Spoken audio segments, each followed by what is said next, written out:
नमस्कार, आप देख रहे हैं इंडिया न्यूज। आपके साथ मैं हूं रचना। शुरुआत करेंगे सुपरफास्ट 100 की। नमस्कार, मैं हूं राशिद। करेंगे बड़ी खबर से शुरुआत। यूपी के संत कबीर नगर जिले में गोरखधाम एक्सप्रेस और एक मालगाड़ी के बीच हुई टक्कर में 20 लोगों की मौत हो गई है, जबकि 50 ज्यादा लोग घायल हो गए हैं।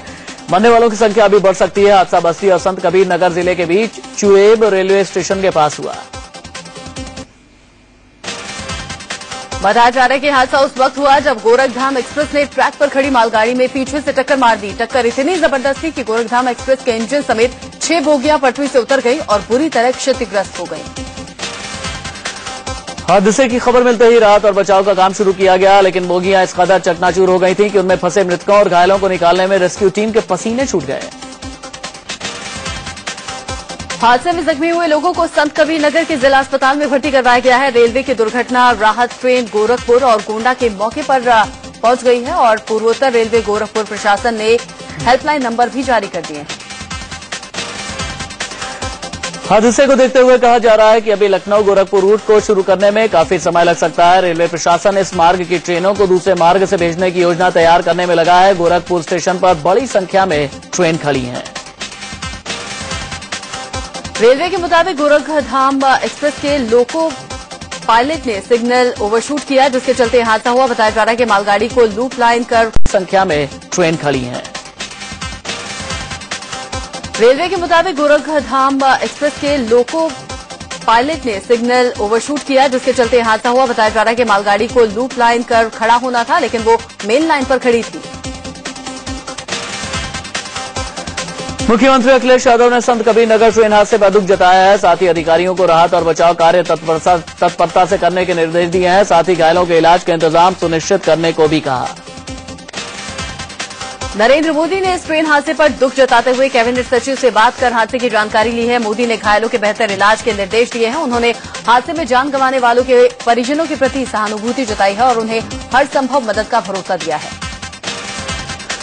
बीजेपी के राष्ट्रीय अध्यक्ष राजनाथ सिंह ने भी हादसे पर गहरा दुख जताया है। उन्होंने कहा कि हम दुर्घटना में मारे गए लोगों के परिजनों के प्रति गहरी संवेदना व्यक्त करते हैं और घायलों के जल्द से जल्द स्वस्थ होने की कामना करते हैं।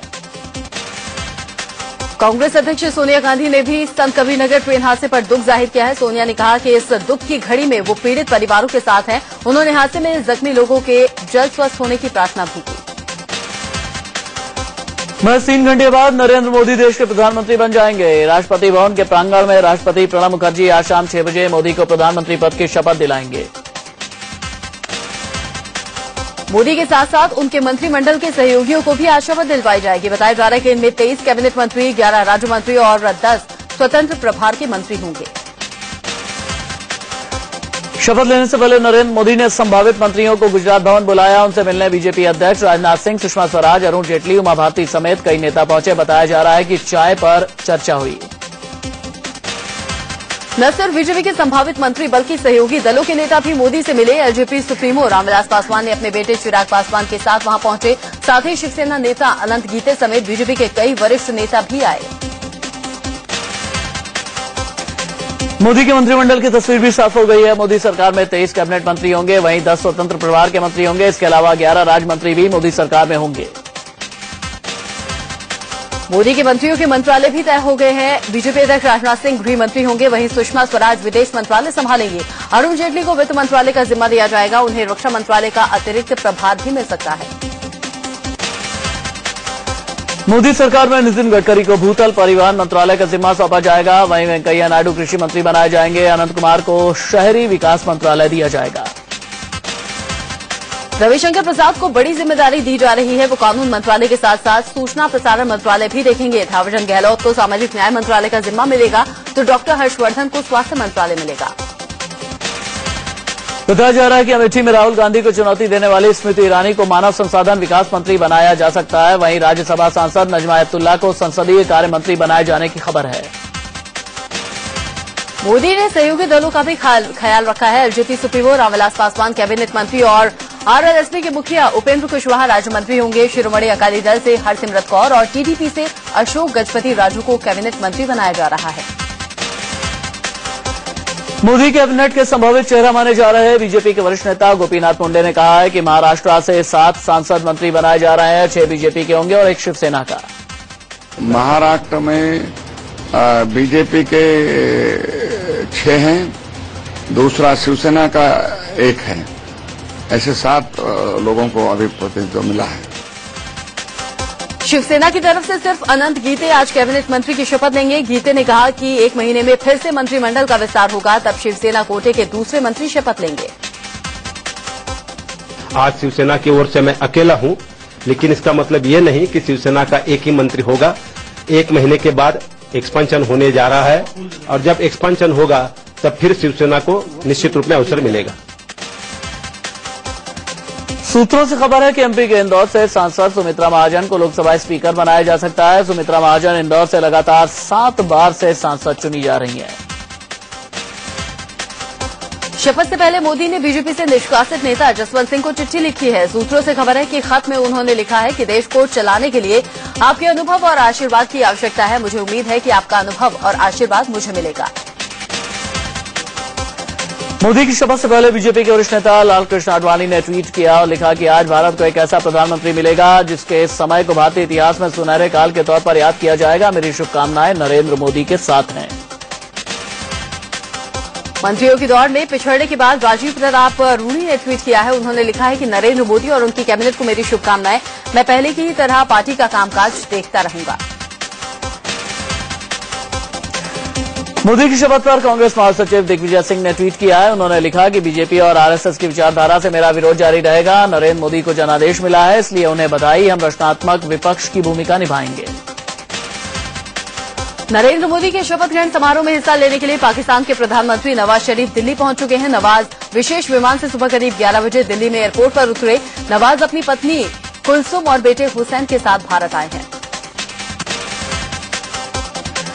दिल्ली में एयरपोर्ट पर पाकिस्तान के प्रधानमंत्री नवाज शरीफ का खास स्वागत किया गया। गुलदस्ता देकर उनकी शानदार अगवानी की गई। नवाज ने हाथ हिलाकर लोगों का अभिवादन स्वीकार किया।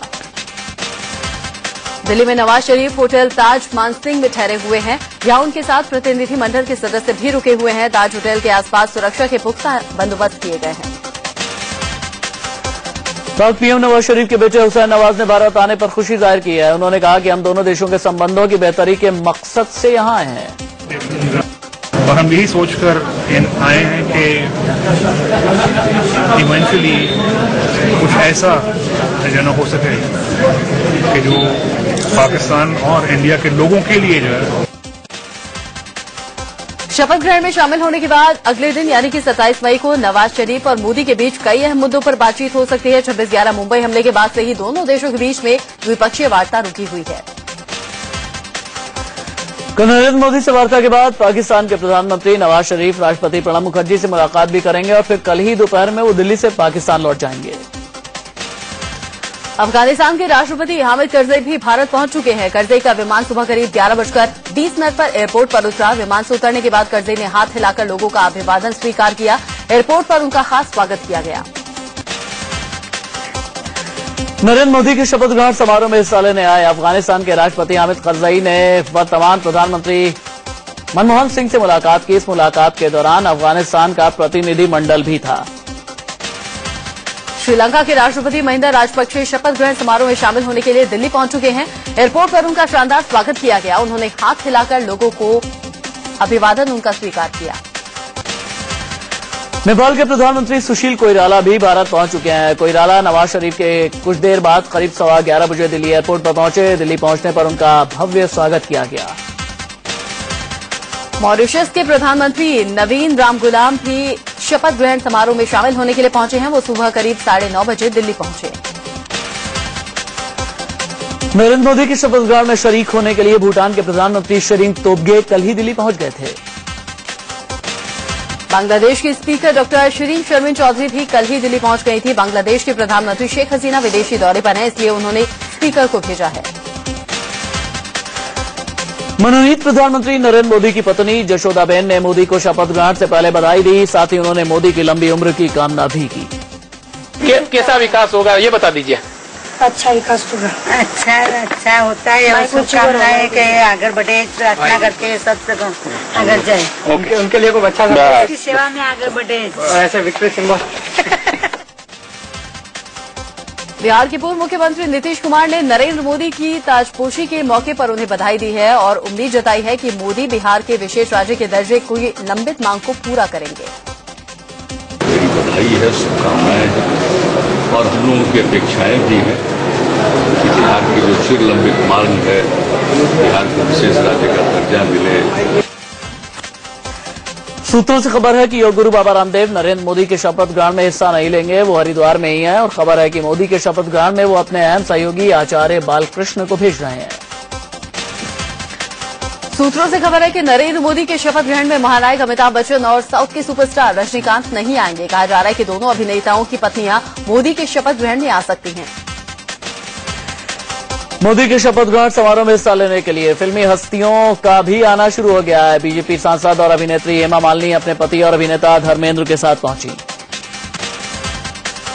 शिवसेना प्रमुख उद्धव ठाकरे नरेंद्र मोदी के शपथ ग्रहण समारोह में मौजूद रहेंगे। वो अपने परिवार के साथ शपथ ग्रहण में शरीक होंगे।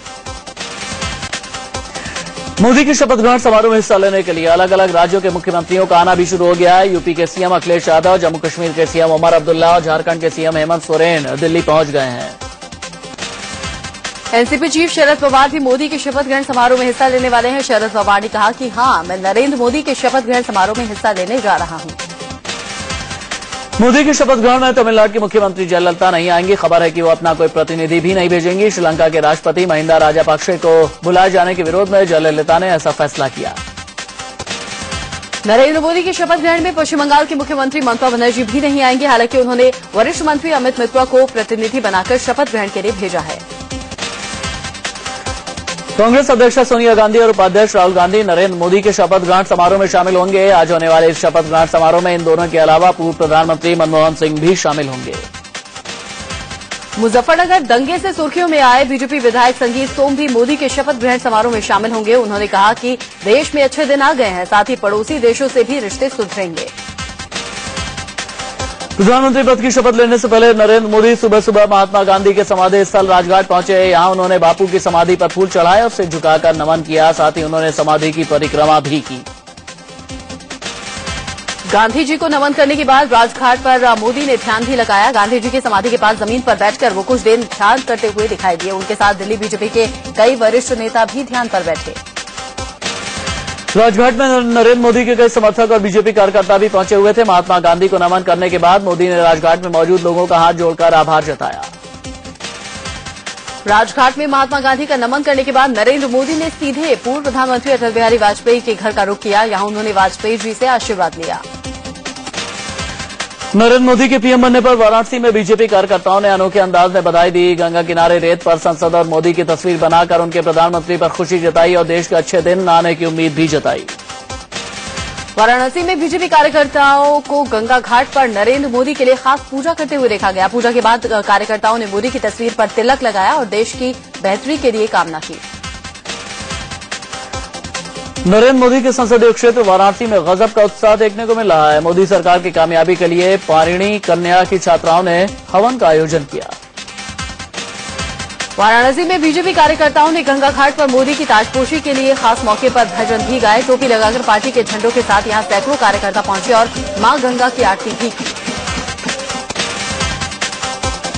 इलाहाबाद के संगम तट पर मोदी सरकार की कामयाबी के लिए सुराज महायज्ञ का आयोजन किया गया। प्रयागराज सेवा समिति ने इसके लिए गंगा में 533 नारियलों की आहुति भी दी। कानपुर में मोदी के शपथ ग्रहण को लेकर महिलाओं के बीच उत्साह देखा गया। यहां महिलाओं के ग्रुप ने मोदी की तस्वीर को तिलक लगाकर जश्न मनाया। मोदी के गृहनगर वडनगर में मोदी की ताजपोशी को लेकर लोगों में खासा उत्साह देखा जा रहा है। यहां मंदिर में लोगों ने मोदी के लिए मंत्रोच्चारण के साथ खास पूजा का आयोजन किया। उज्जैन के महाकाल मंदिर में नरेंद्र मोदी के लिए पिछले कई दिन से चल रही पूजा का समापन किया गया। पिछले साल नवंबर में जब नरेंद्र मोदी महाकाल मंदिर गए थे, तब से यहां से पूजा चल रही थी। अब उनकी ताजपोशी के साथ पूजा का समापन किया जा रहा है।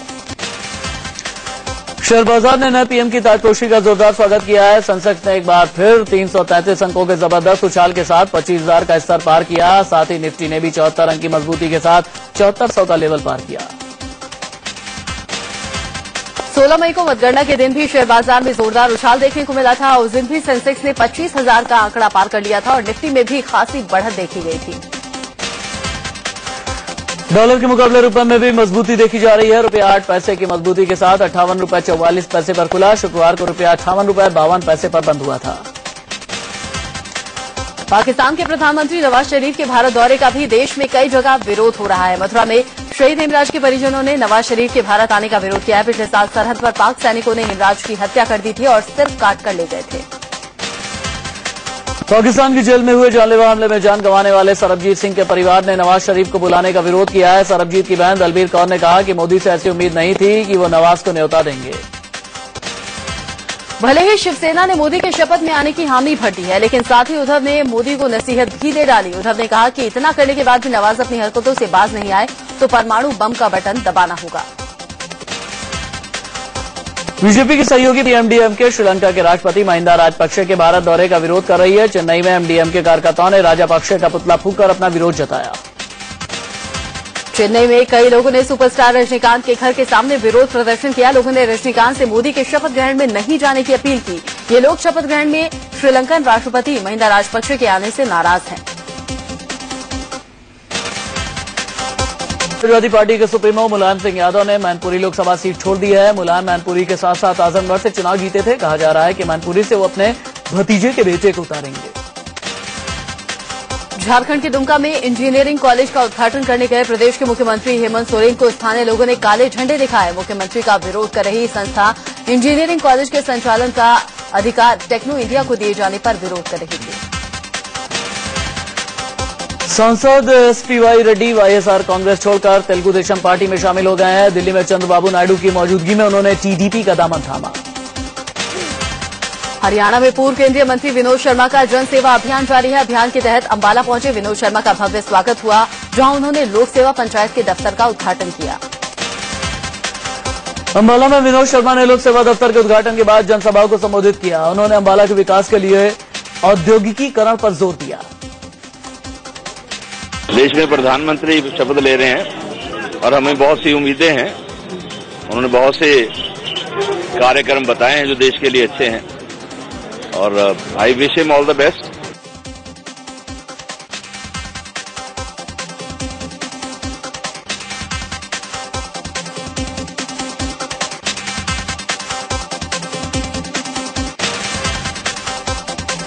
अंबाला के अलावा पूर्व केंद्रीय मंत्री विनोद शर्मा ने हरियाणा के साहा में भी लोक सेवा पंचायत का उद्घाटन किया। यहां भी उन्होंने जनसभा को संबोधित किया। लोगों के हक की आवाज को उठाने के मकसद से प्रदेश भर में लोक सेवा पंचायतें बनाई गई हैं।